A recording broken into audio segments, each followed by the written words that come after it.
This is Real News Media TV, coverage you can trust. Please like, share, subscribe, and hit the notification bell. Select all for daily news updates. 11-year-old girl among 3 siblings are shot dead in Irwin Heights.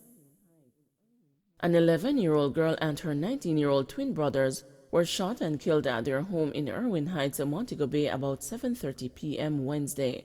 A baby who was also in the house was unharmed during the attack. The young girl has been identified as a Peter Gay Cook, while her brothers were identified as Javon and Javon Stewart.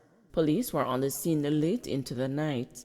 According to the news sources, the siblings were inside their house when gunmen entered and opened fire, hitting them. They died on the spot. Sources have indicated that the 11-year-old was an innocent bystander and the twins were the intended targets. The incident came hours after another murder took place in the parish just a few miles away. About 7:20 a.m., Andre Fullerton was chased and fatally shot by unknown assailants in the community of Orange. Investigations are underway into both incidents. How Montague granted gun permits to 6 people with criminal traces. Robert Montague knowingly granted gun licenses to persons with criminal history while he was Jamaica's National Security Minister, the Integrity Commission has concluded in a damning report. Montague's predecessor from the opposition People's National Party, Senator Peter Bunting, has also been named in the unfolding scandal. The revelations are contained in a 245-page special investigation report on how the Firearm Licensing Authority gave gun permits to persons convicted of or charged with various criminal offenses involving drugs, lottery scamming, and illegal possession of firearms. Prime Minister Andrew Holness will have to mull whether Montague, a minister without portfolio, having been stripped of transport and mining in January, should remain in his cabinet. As security minister from March 2016 to 2018, Montague was in charge of the FLA. Legislation gives the minister the power to recommend the permits, whether entirely on his own volition or on the recommendation of a review board. The Integrity Commission said the FLA board, which was appointed in 2016 after the Jamaica Labour Party won state power, acted with impropriety in the issuance and/or grant of firearm user license to persons of questionable character during the period 2016 to 2018. That board was then headed by Chairman Dennis Wright. The Integrity Commission's Director of Investigations, Kevin Stevenson, pointed to 6 instances in which Montague overruled the FLA and approved the gun permits to persons with criminal traces whose applications were either denied or their license revoked. One of the cases involved a person who was charged with drug and gun offenses. His application for a firearm license was denied on March 27, 2012, on the basis that he did not establish a need to be so armed. However, on August 9, 2016, Montague approved the man's application. In another case, Montague approved a license to a man who was convicted for numerous crimes involving illicit drugs, the use of counterfeit notes, as well as breaches of the Firearms Act. The man's license was revoked by the FLA on at least 2 occasions, but on August 30, 2016, Montague gave the green light. In December 2016, Montague also granted a permit to a man who was implicated in an insurance fraud racket and whose application was denied by the FLA in August 2015. Also in December 2016, Montague granted a gun permit to a man who was arrested and charged for being in possession of personal information of a United States citizen. The charges were later dropped. When news of this broke in 2018, Montague described the man as a national security asset. The Integrity Commission also said the man is alleged to have been a gang member involved in lottery scamming and reportedly possessed an illegal firearm. His firearm license was revoked on September 2015, but was restored a year later upon Montague's recommendation. Montague admitted knowing the man, whom he said was from his St. Mary Western constituency and who attended his campaign events. Questioned on the basis of his approvals in February 2018, Montague told the investigators that he made his decisions based on the information he received from his ministry, which included details on the files of the applicants. Montague also complained that ministerial discretion under the FLA Act was not defined. But the Director of Investigations said documents prepared by the FLA, as well as the application files of the persons who appealed, included information on their criminal backgrounds. It is the DI's opinion that the Honorable Robert Montague, MP, was aware of the criminal antecedents of applicants when he granted the appeal of FLA board decisions concerning certain firearm user license applications, the report said in reference to Director of Investigation. Stevenson said despite the presence of certain structures to help the minister decide, adverse traces against the applications remained. The structures included the law giving the minister discretionary powers to overrule the FLA and the use of panel by the minister to review appeals made to him.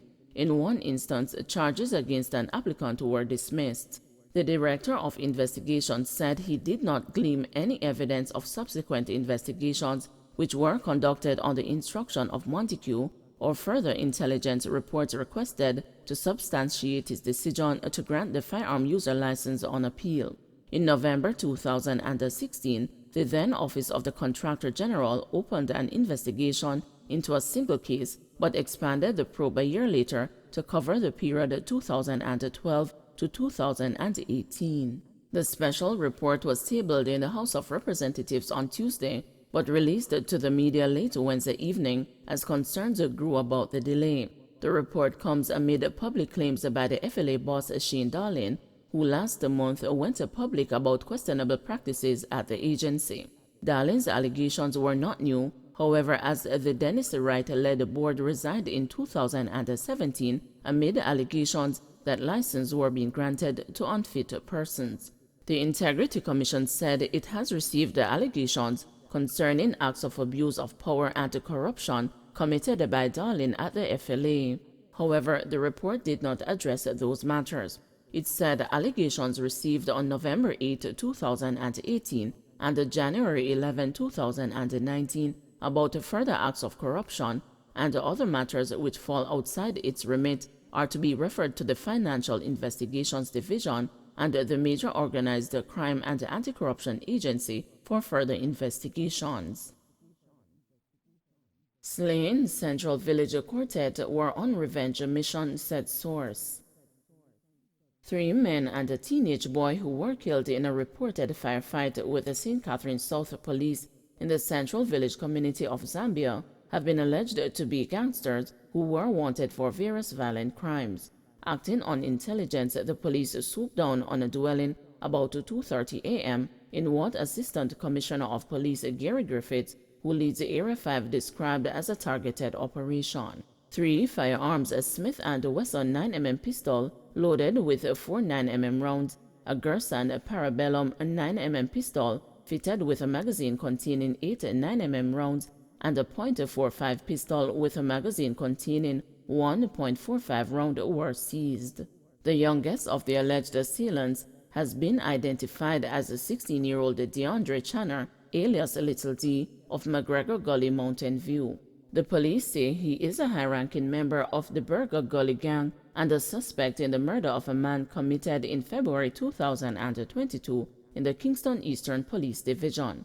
21-year-old Romario Brewster of Rollington Town, Kingston, was also said to be a top member of the Burger Gully Gang. He was out on bail on firearm and related charges. He is also a suspect in a murder committed in Kingston Eastern. 22-year-old Nigel Adams, otherwise called Chuku, of Sarah Street, Kingston, was wanted for murder and a shooting in the Kingston Central Division. And Patrick Brown, 24, alias Welsh, of Zambia Central Village, was a person of interest in a recent shooting in the Central Village area.